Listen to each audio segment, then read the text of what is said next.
The life of a playwright is tough. It's not as easy as some people seem to think. You work hard writing plays, and nobody puts them on. You take up other lines of work to try to make a living. I became an actor, and people don't hire you. So you just spend your days doing the errands of your trade.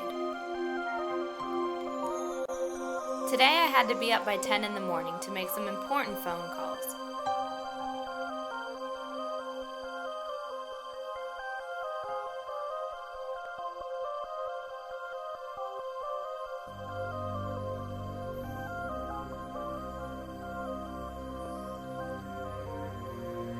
Then I'd gone to the stationery store to buy envelopes.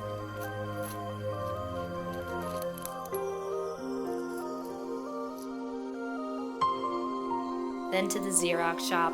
There were dozens of things to do.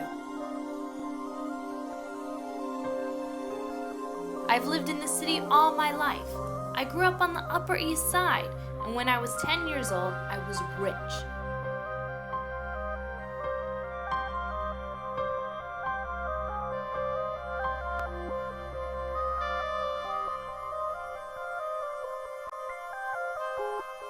I was an aristocrat, riding around in taxis, surrounded by comfort.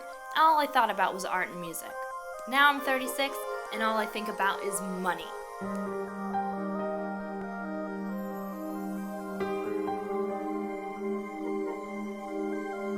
In the morning, my mailbox had just been stuffed with bills.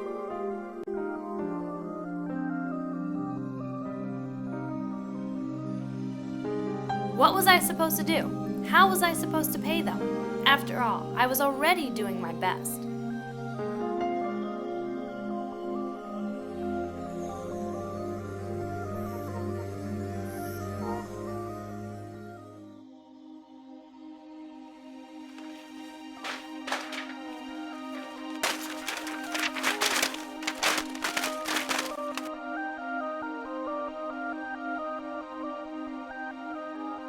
By 5 o'clock, I'd finally made it to the post office and mailed off several copies of my plays, meanwhile checking constantly with my answering service to see if my agent had called with any acting work.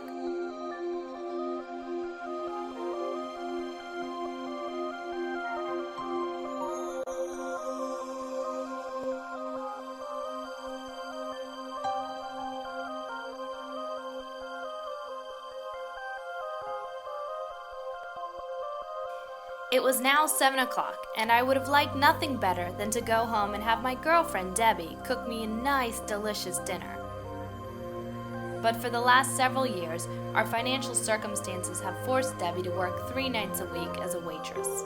After all, somebody had to bring in a little money. So I was on my own. But the worst thing of all was that I had been trapped by an odd series of circumstances into agreeing to have dinner with a man I'd been avoiding literally for years. His name was Andre Gregory. At one time, he'd been a very close friend of mine, as well as my most valued colleague in the theater. In fact, he was the man who had first discovered me and put one of my plays on the professional stage. When I had known Andre, he had been at the height of his career as a theater director. The amazing work he did with his company, the Manhattan Project, had just stunned audiences throughout the world. Something had happened to Andre. He dropped out of the theater. He'd sort of disappeared. For months at a time, his family seemed only to know that he was traveling in some odd place, like Tibet, which was really weird because he loved his wife and children. He never used to like to leave home at all. Or else you'd hear that someone had met him at a party and he'd been telling people that he talked with trees or something like that. Obviously something terrible had happened to Andre. The whole idea of meeting him made me very nervous. I really wasn't up for that sort of thing. I had problems of my own. I couldn't help Andre. Was I supposed to be a doctor or what?